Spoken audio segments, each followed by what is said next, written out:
तीरथ नवा जे तिस भावा विण भाणे के नाय करी। जेती सिमटो पाई वेखा विण कर्मा के मिले लई। मत विच रतन जवाहर माणिक जे एक गुर की सिख सुनी। गुरा एक दे बुझाई सबना जियां का एक दाता। सो मैं विसर न जाई। जगत गुरु बाबा गुरु नानक देव जी महाराज जपजी साहिब दी इस पावन 6ਵੀਂ पौड़ी विच कुछ बुनियादी धार्मिक विचारां दा जिक्र करदे ने। प्रभु नूं भा जाइए, ओनू चंगे लग जाइए तां सब कुछ प्रवान हो जांदा है, पवित्र हो जांदा है। जन्मां जन्मांतरां दे संस्कार धुल जांदे ने। समूह धार्मिक साधना महज इस वास्ते है कि प्रभु नूं भा जाइए। धार्मिक साधना दे प्राचीन समय तो यह भी एक साधना रही है तीर्थां दा रटन। ते तीर्थ दा अखरी अर्थ इन्ना ही है, वो तट जिथों मनुख दरिया नूं पार करदा है, नदी नूं पार करदा है। जिथों पार होण दा वसीला मिले वो तीर्थ। भाव सागर तो पार होण दा जो वसीला जिस थां तो मिले, जिथे प्रभु चिंतन जाग सके, जिथे हिरदा पवित्र हो सके, जिथे दैवी गुणा दी संपदा अंतर आत्मे दे चो पैदा हो सके, वो अस्थान तीर्थ है। क्योंकि दैवी गुणा दी संपदा दे नाल जन्मां जन्मांतरां दी मैल धुल जांदी है। इस वास्ते इस संपदा नूं जल कहंदे ने भी इशनान हो गया और जन्मां जन्मांतरां दे संस्कार धुल गए। बाहर पृथ्वी दे उत्ते अनेकां इस तरह दे तट ने, तीर्थ ने, जिथे बैठ के किसी वक्त संत जना ने जप कीता सी, तप कीता सी, प्रभु दी धुन गुंजार उचारण कीती सी। तो आद काल तो एक ख्याल बनिया होया है और ये सही है कि जिस वक्त मनुख परमात्मा ने नाम दी धुन उचारण करदा है, धुन दी सत्या पानी अपने आप विच आत्मसात कर लैंदा है और मिट्टी भी आत्मसात कर लैंदी है। जप दा ज्यादा प्रभाव कोल पए हुए पानी ते पैंदा है, चाहे वो पानी नदी दा होवे, सरोवर दा होवे, चाहे किसी बर्तन विच पिया होवे। तदी ते असी देखदे हां कि पंज प्यारे जद पंज बाणियां दा पाठ करदे ने तो पानी अमृत बन जांदा है।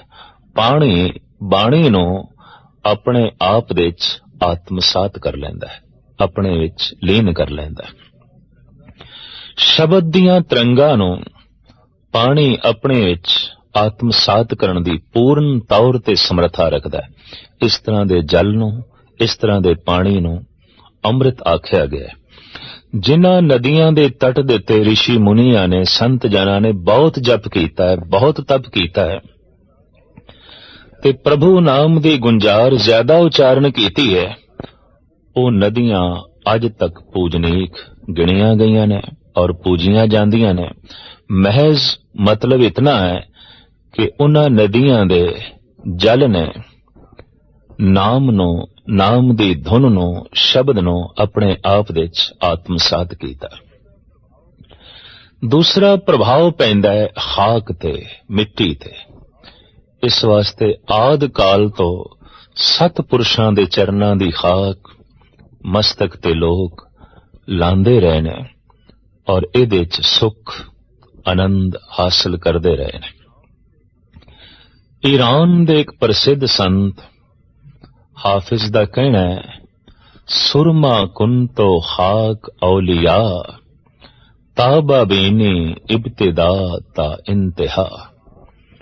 जे तू आद तो लैके अंत तक वेखना चाहना है तां महापुरुषां दे चरनां दी खाक दा सुरमा बना, अपने मस्तक ते ला, अपनी अखां दे छपा। साहिब गुरु अर्जन देव जी महाराज दा फरमान, अंतर जामी पुरख विधाते सरधा मन की पूरे। हे प्रभु, एक मेरे भी मन दी श्रद्धा है, एक मेरे भी मन दी मंग है, पूरन कर, बख्शिश कर और ए सुख मैनू दे। केड़ा सुख थानू चाहिदा है? तो सतगुरु कहंदे ने, नानक दास है सुख मांगे मोको कर संतन की धूरे। हे अंतर आत्मा दी जानन वाले प्रभु, एक मेरी भी श्रद्धा पूर्ण कर, एक मेरी भी मंग पूरी कर। की मंग है, की चाहत है? नानक दास है सुख मांगे मोको कर संतन की धूरे। बस यही सुख मेरी झोली दे च पा कि संत दे चरनां दी खाक मैनू बना दे, संत दे चरनां दी खाक प्राप्त होवे। तो जपिया होया नाम खाक आत्मसात कर लैंदी है। नाम दी गुंजार पानी अपने आप दे च आत्मसात कर लैंदा है। पानी अमृत बन जांदा है, खाक ऐसा अक्सीर सुरमा बन जाती है जिस दे नाल लोक दी सच्चाई ते परलोक दी गहराई दिखाई देन लग पैंदी है। मेरे पातशाह साहिब श्री गुरु नानक देव जी महाराज दा इस पौड़ी दे फरमान कि हे प्रभु अकाल पुरख, धर्म दी सारी साधना इस वास्ते है कि तैनू असी भा जाइए, तैनू असी प्यारे लगिए। तो मैं तीरतां दा इशनान ते ताई करां जे तैनू भा जावां। तीरथ नावां जे तिस भावां विण भाणे कै नाई करी। मैं इशनान करां ते तैनू चंगा ही ना लगा, मैं इशनान करां ते तैनू भावां ही ना, तो ऐसा इशनान ते व्यर्थ चला गया, ये तीर्थां दा रटन व्यर्थ चला गया। साहिब श्री गुरु नानक देव जी महाराज दा अगे फरमान, जेती सिरष्ट उपाई वेखां विण कर्मा के मिले लई। पातशाह कहने जिथे तक मैं सृष्टि नूं वेखदा, तरह तरह दे पदार्थ ने इस दे च, धन संपदा है, तरह तरह दे माल खजाने नाल ये सृष्टि भरी पई है, पर कर्मां तो बिना कुछ भी प्राप्त नहीं आउंदा। बस कर्मां दा मटका जितना होवे, संसार दे पदार्थां दे जल दे चों उतना ही जल प्राप्त होंदा। अपनी कर्मां दी मटकी वड्डी कर लईए, ज्यादा प्राप्त हो जांदा है। जगत ते पदार्थां दा सागर है, अनंत पदार्थ ने, जीवन मुक जांदा है, पदार्थ नहीं मुकदे। जिंदगी खत्म हो जाती है, सुंदरता नहीं खत्म होंदी। जीवन दा अंत हो जाता है, धन संपदा दा अंत नहीं होंदा। तो जगत विच बहुत कुछ है, लेकिन कर्मां दा मटका, कर्मां दी झोली जितनी होवे, वस्तु तां उतनी ही प्राप्त होंदी है। जेती शिष्ट उपाई वेखां विण कर्मा कै मिले लई। मत विच रतन जवाहर माणिक, जे एक गुर की सिख सुने। इत्थे मेरे पातशाह बड़ी बुनियादी गल करदे ने, जे सृष्टि दे च बहुत कुछ है तां मनुख दी मत दे च भी बहुत कुछ है। मनुख ने अजे बारों ही खोजे, सागर दा सीना चीर के मनुख ने मोती लभे ने। पहाड़ां दी कुख दे चों मनुख ने चांदी सोना हीरे जवाहरात लभे ने। दरियावां दी खाक ते रेत दे चों मनुख ने नीलम मूंगे पन्ने लभे ने। जिथे सृष्टि ए पहाड़ तरह तरह दे रतन जवाहरात नाल भरी पई है, मनुख दी मत भी भरी हुई है। मनुख दे मन दे च भी बहुत कुछ है, मनुख दी बुद्धि दे च भी बहुत कुछ है, पर खोज अजे बैरूनी है। अजे बारों खोज खोज के मनुख थकिया नहीं, अजे अंतर आत्मे दी तरफ मुड़िया नहीं। एक गल भी स्पष्ट हो गई है कि मनुख कुछ खोज रहा है।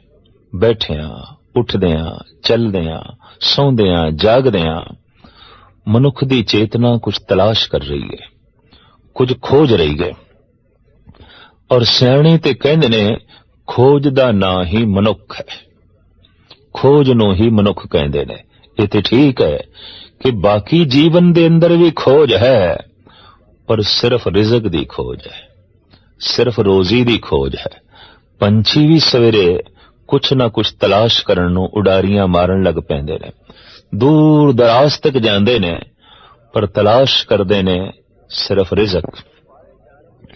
चौपाए जानवर भी भज्जे दौड़े फिरदे ने, कुछ लभ रहे ने, कुछ खोज कर रहे ने, पर सिर्फ रिज़्क दी खोज कर रहे ने। मनुख दी महानता अपने आप विच बहुत वड्डी है। इन्हें सिर्फ रिज़्क दी ही खोज नहीं कीती, राज़िक रहिंद दी भी खोज कीती है, कला दी खोज कीती है, ज्ञान दी खोज कीती है, विज्ञान दी खोज कीती है। जीवन दे बहु पक्ष मनुख ने खोजे ने। खोज उस दिन संपूर्ण होंदी है जिस दिन संपूर्ण दी खोज मनुख कर लैंदा है। उस तो पहले खोज अधूरी है, ते अधूरी खोज अतृप्ति नूं जन्म देंदी है। इस वास्ते मनुख बहुत कुछ खोज लैंदा है, पर तृप्त नहीं होंदा। पहाड़ां दे चों हीरे खोज लए ने, सागर दे चों मोती लभ लए ने, दरियावां दी खाक दे चों तरह तरह दे जवाहरात मनुख ने लभ लए ने। धरती दे चों बहुत कुछ मनुख ने तलाश कर लिया है, लेकिन मनुख दे जीवन रूपी धरती दे च भी बहुत कुछ है, मत दे च भी बहुत कुछ है। मेरे पातशाह फरमान करदे ने, मत विच रतन जवाहर माणक जे एक गुर की सिख सुने। कुछ औजार ते बैरूनी साधना दे नाल मनुख पहाड़ां दी खुदाई करदा है, ते ओहदे चों तरह तरह दी मैदनियात नूं लभदा है, पर जीवन दी खुदाई किवें करिए, जीवन दे चों ए रतन किवें लवीए। तो साहिब कहंदे ने, जे एक गुर की सिख सुने। तू गुरु दी एक सिखिया सुन, तू गुरु दा शब्द सुन। सुनदियां ही मत दे चों रतन प्रगट होणगे, ज्ञान दे रतन, सबर संतोख दे रतन, खिमा निर्वैर भाव दे रतन, आनंद दे रतन। और इस तरह तैनू प्रतीत होवेगा कि तेरा जीवन, तेरी मत रत्ना दी खान है। इतनी वड्डी खान है कि जितनी गहराई विच खुदाई करदा चला जाएगा, रतन प्राप्त होंदे जाणगे। सौगात तेरी झोली विच वधदी जाएगी, मिलदी जाएगी। तो मत विच रतन जवाहर माणक जे एक गुर की सिख सुनी। बाहर दी संपदा नूं मनुख ने मुल दिता है, अजे जीवन दे अंदर पई हुई संपदा नूं मनुख ने मुल नहीं दिता। मनुख ने इसनूं अजे महान नहीं मनिया। ओहदा एक मूल कारण कि अजे उसदा इसने रस नहीं माणिया, ते रस उदों ही माण सकदा है जदों प्राप्त होवे। तो ये प्राप्त कर सके, ये खोज कर सके, इस वास्ते गुरु दी सिक्ख्या दी लोड़ है, गुरु उपदेश दी लोड़ है कि इहदी चेतना, इसदी खोज, इसदी सुरत अंतर आत्मे विच गमन करे। भगत पीपा जी दा फरमान है, काया बहुखंड खोज ते नौ निद पाई। इस बहुखंडी काया दी मैं खोज कीती है गहरे तल विच, ते खोजण दा इक्को एक ढंग है कि गुरु दा शब्द मनुख सुने, जितनी गहराई नाल सुनेगा, जितने ध्यान नाल सुनेगा, उतनी सुरत गहरी जावेगी, और जितनी गहराई विच जावेगी उतने रतन पदार्थ झोली विच पैणगे। जैसे संख ते सिपियां इते सागर दे किनारे भी लभ जांदे ने, पर मोती गहरे पानी विच जाना पैंदा है। शरीर दे उपर उपर ते काम है, वासना है। जीवन दे किनारे दे ते सिपियां ही पईयां ने, ये संख पै ने, ये घोगे पै ने। थोड़ा जिहा अंतर झात मारीए, गहराई विच जाइए, तां ओह अदुੱਤੀ रतन पए ने जिस दे मिलदिआं ही मनुख दा जीवन धन धन हो जांदा है, संपूर्ण हो जांदा है। तो भगत पीपा जी कहंदे ने, इस बहुखंडी काया दी मैं बहु प्रकार नाल खोज कीती। काया बहुखंड खोज ते नौ निध पाई, 9 खजानियां दी प्राप्ति हो गई, 9 रत्नां दी प्राप्ति हो गई। काया बहुखंज खोज ते 9 निध पाई, ना कछ आए बो ना कछ जाए बो, राम की दुहाई जो ब्रह्मंडे सोई पिंडे, जो खोजे सो पावे। परमात्मा ने जो कुछ ब्रह्मंड दे छुपा के रखिया है, वही पिंड दे छुपा के रखे। जो सागर ते पहाड़ां दे छुपा के रखिया है, वही मत दे छुपा के रखे। लभना पेगा। गीटियां ते पत्थर ते पहाड़ां दे उपर भी मिल जाणगे, पर सोना चांदी हीरा खुदाई करके लभेगा। गहरे तल विच जाना पेगा। और इतनी गल भी स्पष्ट है कि सारे पहाड़ां विच सोना नहीं आउंदा। समूह सागर दे तल विच मोती नहीं ने, पर जीवन दा तल ते मोतियां नाल भरे होया है, माणक नाल भरे होया है, रत्नां नाल भरे होया है। कोई भी मत इन्हां रत्नां तो खाली नहीं। अगर कोई खोज करे तो ये 9 निधान झोली विच आण के पैणगे, और मिलदिआं ही मनुख दी जिंदगी संपूर्ण होवेगी। पातशाह फरमान करदे ने, मत विच रतन जवाहर माणक। इस मत दे अंदर, इसे ही मन दे अंदर परमात्मा नाम दा रतन है। इसे ही मत दे अंदर सबर संतोख पे, निर्वैर पे, रब्बी गुण कोई बार नहीं ने, ते ना ही बाजार दे च मिलदे ने, ना ही किधरों बाहरों उपलब्ध हो सकते ने। ये तमाम दैवी संपदा जीवन दे अंदर पई है, और ये अवसर मनुख अपने हथों गवा बैठता है। जीवन दा अंत हो जाता है ते जीवन दी खुदाई नहीं करता, मत दे चों कुछ लभण दी कोशिश नहीं करता। मनुख दी मत ते ऐसा प्रकाश रखदी है जो परमात्मा दा ही प्रकाश है। मन तू जोत स्वरूप है, अपना मूल पछाण। मन दे एक हिस्से नूं ही मत कहंदे ने। जद विचारां ते फुरनियां दी दुनिया शुरू होवे, उदों मत है, और जद गहरे तल दे च किसे नूं याद कर रहा होवे, मन ही चित बन जाता है। ये मन दे ही अंग ने, ये मन दे ही रूप ने।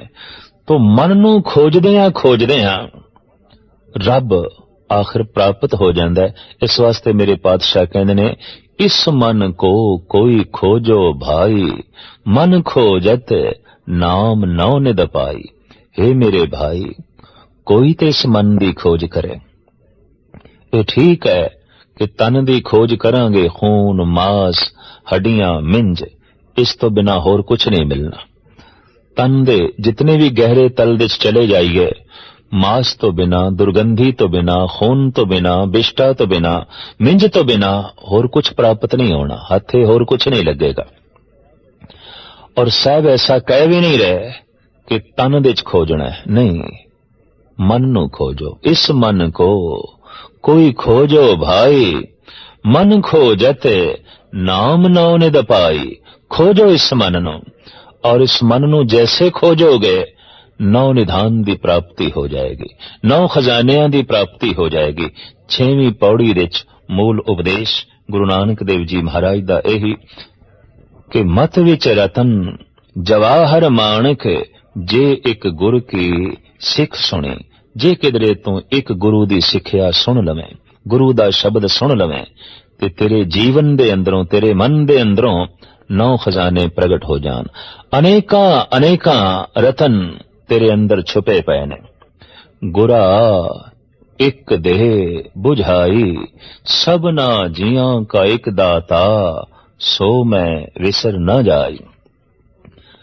गुरु कोल ते दरअसल सूझ ही लेनी है, बूझ ही लेनी है। गुरा एक दे बुझाए, गुरु दी लोड़ की है, क्यों है? कुछ बूझ मिले, कुछ सूझ मिले। संसार दी सूझ ते असी संसार तो लै लैने आ, बाहरों लै लैने आ।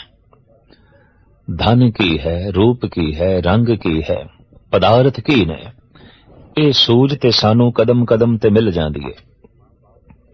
मां बाप तो मिल जांदी है, परिवार तो मिल जांदी है, संसार तो मिल जांदी है, पर उन्हां रत्नां दी बूझ जो मनुख दे अंतर आत्मे च पए ने, गुरु तो बिना नहीं मिलने। इस वास्ते धार्मिक दुनिया विच गुरु दी बहुत वड्डी महानता है, ते गुरु नानक ने जिस मार्ग नूं जन्म दिता, उस मार्ग दा नां ही गुरु घर पै गया, गुरु मत पै गया। ते गुरु नूं मिले बिना प्रभु तक पहुंचना बहुत औखा है, बहुत औखा है। गुरु मार्ग है, गुरु रस्ता है। इस वास्ते इस रस्ते दा नाम भी पै गया गुरु पंथ। ओ पंथ, ओ मार्ग जो गुरु ने बनाया है, जो गुरु ने ही संवारिया है, श्रृंगारिया है, उसे ते चल के ही मनुख परमात्मा तक पहुंच सकेगा। तो गुरु कोल मंगना की है? आखिर मनुख दा मन अमंग ते हो नहीं सकदा। मंगना की है? तो मंग ए मंगनी है, गुरा एक दे बुझाई, हे गुरु बख्शिश कर, एक बूझ बुझा, एक सूझ दे, एक समझ दे। केड़ी बूझ, केड़ी सूझ, केड़ी समझ? सबना जियां का एक दाता, सो मैं विसर न जाई। जो सारे जीवां दा दाता है, जो सारियां नूं रोजी दे रहा है, ओ मैनू बिल्कुल भुले ही ना। जिसनू भुल जाइए संबंध टुट जाते ने, जिसनू याद करते रहिए संबंध जुड़े रहते ने। मां बच्चे नू भुल गई है, बच्चे नाल संबंध टुट गया। बच्चा मां नू भुल गया, मां नाल संबंध टुट गया। वड्डा भरा छोटे नू भुल जावे, छोटा वड्डे नू भुल जावे, संबंध टुट गए। मित्र मित्र नू भुल जान तो भुलदियां ही संबंध टुट गए। जगत दे तमाम संबंध याद ते खड़े ने, चेते ते खड़े ने। घर दे जो पदार्थ पे है ओदे नाल भी संबंध जुड़दा है याद करके। जो चेते च निकल गया है पदार्थ, वो भावें है लेकिन फिर भी नहीं है, क्योंकि याद दे चों निकल गया, चेते दे चों निकल गया। जिस वस्तु नाल संबंध जोड़ना है उसदा चिंतन, उसदा चेता बड़ा लाजमी है। तो अक्सर ऐसा होता है कि जो चित दे चों निकल गया संबंध टूट गया, जो याद दे चों निकल गया रिश्ता टूट गया। गूढ़े तो गूढ़ा रिश्ता, वड्डे तो वड्डा रिश्ता भी याद ते खड़ा है। जिसनू जितना ज्यादा याद करिए उतना गहरा संबंध जुड़ता है, उतना गहरा रिश्ता जुड़ता है। तो परमात्मा ते व्यापक है, सर्व व्यापक है, रोम रोम दे च व्यापक है, और इस नाल संबंध जुड़ सकता है याद करके। एक मनुख कोल बैठा हुंदा है ते असी कह देने आ, पुछदे आ भी ये जिहड़ा कोल बैठा है ये कौन है, तुहाडा की लगदा है? ते मनुख बोल पैंदा है ये ते कोई दूर दा जापदा है। तो दूरी ते 2 फुट दी भी नहीं है, कोल बैठा है, बिल्कुल कोल बैठा है। और मनुख कह रहा है दूर दा जापदा है। एक ऐसे मनुख दा नां लिया गया जो गालबन 5000 मील दी दूरी ते रहिंदा है, ते जैसे नाम लिया गया एकदम सुनन वाला खिड़ उठया, प्रसन्न हो गया ते कहन लगाओ ते साडे नेड़े दा है। 5000 मील दी दूरी ते रहन वाला नेड़े दा है, कोल बैठा होया दूर दा है। परमात्मा बहुत निकट है। बकौले भगत रविदास कह रविदास, हाथ पे नेरे सहजे होए सो होई। ये हथ भी दूर हो सकते हैं, उते रोम रोम दे च उते व्यापक है, लेकिन दूरी क्यों है? याद दे च नहीं, कोई संबंध नहीं, उसका चिंतन नहीं। तो उस परम शक्ति नाल जो साडे रोम रोम दे च व्यापक है ते दैवी आनंद दी मालिक है, दैवी संपदा दा जो महान खजाना है, जो गुण निधान है, साडे रोम रोम दे च व्यापक है, लेकिन साडे चेते चों निकल गया, साडी याद दे चों निकल गया, साडे चिंतन दे चों निकल गया। इस वास्ते कोल होंदा होया भी दूर है, और इतना दूर है कई दफा मनुख ने कह दिता है कि उते 7वें आसमान ते, उते 7वें पाताल दे च। दरअसल जिस नाल कोई संबंध नहीं, जिस नाल कोई याद दा रिश्ता नहीं, उते है ही दूर। ते जिस दिन परमात्मा दी याद अंदरों चल पैंदी है ते गुरु ये बूझ बुझा देंदा है, उस दिन मनुख नूं पता चलदा है ये हथ भी दूर है, उते इस तो भी नेड़े है। कहो रविदास, हाथ पे नेरे सहजे होए सो होई। काहे रे बन खोजन जाई, सरब निवासी सदा अलेपा तो ही संग समाई। उते तेरे विच है, उते तेरे अंदर वसिया होया है। तो गुरु कोलों ये बूझ लैनी है, गुरु कोले सूझ लैनी है, ते ये अरदास करके ही मंग सकांगे, ये बेनती नाल ही प्राप्त कर सकांगे। गुरु ते हुक्म नहीं चल सकदा।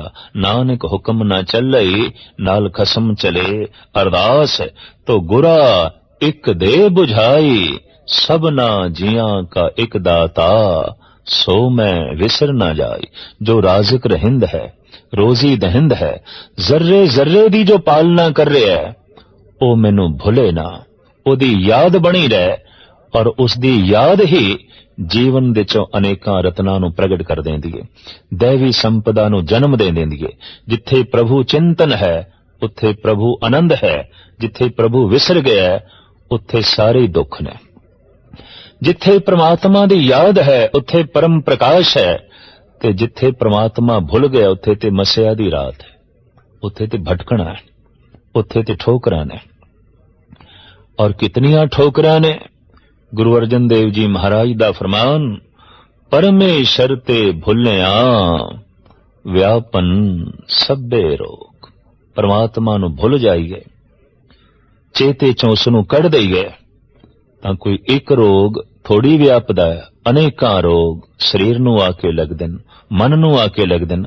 सारी जिंदगी दोजक बन जांदी है। उसदी याद ही जीवन नूं स्वर्ग बना देंदी है, और उसनूं भुल जाना ही नरक बन जांदा है। इस वास्ते साहब सानू मंगण दी जाच सिखांदे ने। गुरु कोलों की मंगना है? गुरा एक दे बुझाई, सबना जियां का एक दाता सो मैं विसर न जा।